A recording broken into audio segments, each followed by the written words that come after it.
নমস্কার বন্ধুরা, তোমরা কেমন আছো? আমি ভালো আছি। তা আজকে আমি একটা রেসিপি তোমাদের দেখাবো, প্রাচীন ঠাকুরবাড়ির রেসিপি। আর এখন আমি তোমাদের একজনকে পরিচয় করাবো, আমাদের বাড়ির অতিথি। তেসো, আমি যাকে পরিচয় করাতে চেয়েছি, এই দেখো আমার মা আমাদের বাড়িতে এসেছে। তা হচ্ছে আমার মা এই যে গীতা নিয়ে বসে আছে, গীতা পড়েন। হাই বন্ধুরা, তোমরা কেমন আছো? আমি ভালোই আছি। আমার মেয়ে ভিডিও করছে, তোমাদের যদি পছন্দ হয় তাহলে তোমরা একটু লাইক করে দিও। রান্নাঘরে চলে এসেছি। তা আমি যে রেসিপির কথা বললাম, দেখো আমি দেখো পাবদা মাছ নিয়েছি।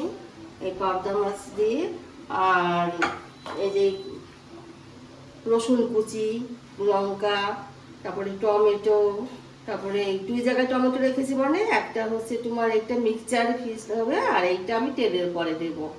আর এখন আমি মাছে লবণ হলুদ মাখিয়ে নেব।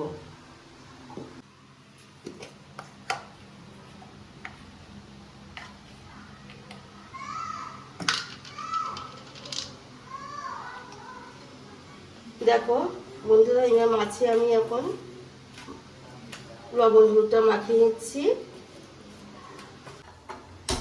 ওভেন ধরিয়ে দিলাম, কড়াই বসিয়ে দিয়েছি। কড়াই গরম হয়ে গেছে, আমি এবার সর্ষের তেল দিয়ে দেব। তেল গরম হয়ে গেছে, এবার আমি মাছগুলো দিয়ে দিচ্ছি।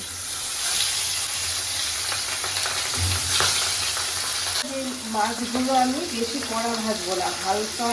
পাবদা মাছ একটু নরম তো, তার জন্য আমি তো হালকা ভাজবো। এটা হালকা ভেজে নিয়ে তারপরে আমি কী করছি দেখো। আর এই যে এটা তুমি সরপুটু করতে পারবা, জাপানি পুটু করতে পারবা, কিংবা রুই মাছ দিয়েও আমি রেসিপি তোমরা করে খেতে পারবে।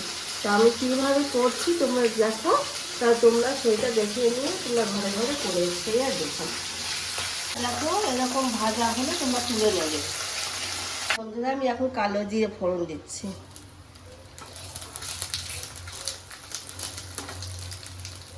এবার রসুন কুচানোগুলো দিয়ে দিচ্ছি।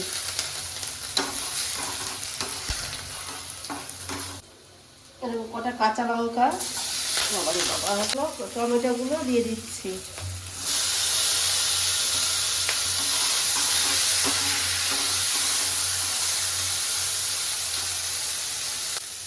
হালকা লবণ দিয়ে দিচ্ছি।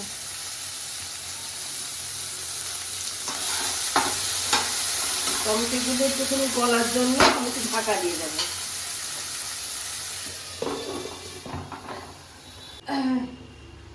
আমি যে কড়াইতে যে টমেটোগুলো দিয়েছি কুচি, ওটা আমি সেদ্ধ করতে দিয়েছি ঢাকা দিয়ে। ওইটাও সেদ্ধ হতে হতে আমি মিক্সারে পেস্ট করে নিয়ে আসি।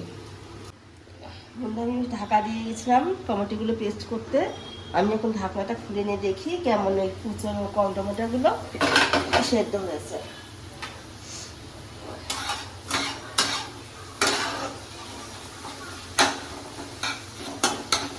টমেটো জুসটা এখন দিয়ে দিচ্ছি। একে একে আমি মশলাগুলো অ্যাড করে দিচ্ছি। আগে আমি হলুদ গুঁড়ো দিয়েছি, এবার আমি একটুখানি সামান্য একটু জিরে গুঁড়ো দিচ্ছি। আমি তো কাশ্মীর গুঁড়ো লঙ্কা হালকা দিয়ে দিচ্ছি।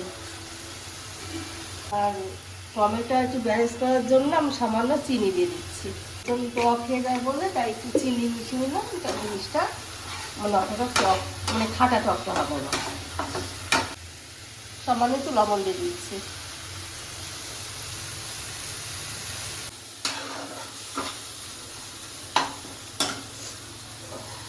আমি একটু সামান্য জল দিয়ে দিচ্ছি যাতে মশলাটা না পড়ে।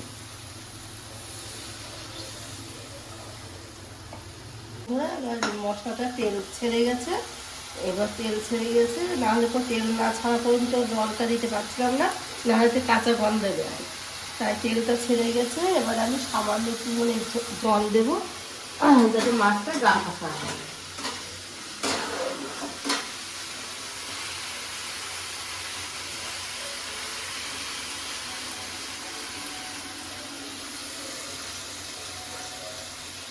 ধনে জাল উঠে গেছে, এবার আমি মাছগুলো আস্তে আস্তে ছেড়ে দেবো।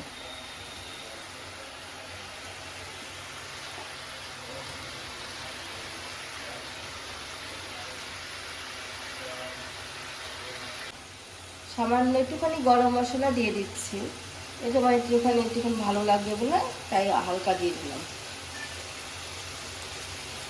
হয়ে গেছে, এবার নামিয়ে নিচ্ছি। আমি নামানোর পরে তোমাদের আবার দেখাচ্ছি।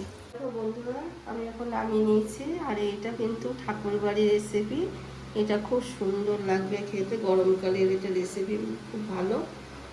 আর যদি তোমাদের এটা ভালো লাগে যদি, তাহলে আমার শেয়ার করো, কমেন্ট করো, সাবস্ক্রাইব করো, তাহলে আমরা বুঝবো তুমি আমাদের সাপোর্টে আছো তোমরা সবাই। আর এই আমি যে এই রেসিপিটা করলাম, তোমরাও এরকম রেসিপি করবা। তা তোমরা কী দিয়ে করলে না করলে, কীভাবে করছো সেইটা আমাদের কমেন্ট করে আমাকে জানিও, তাহলে আমার খুব ভালো লাগবে আমার।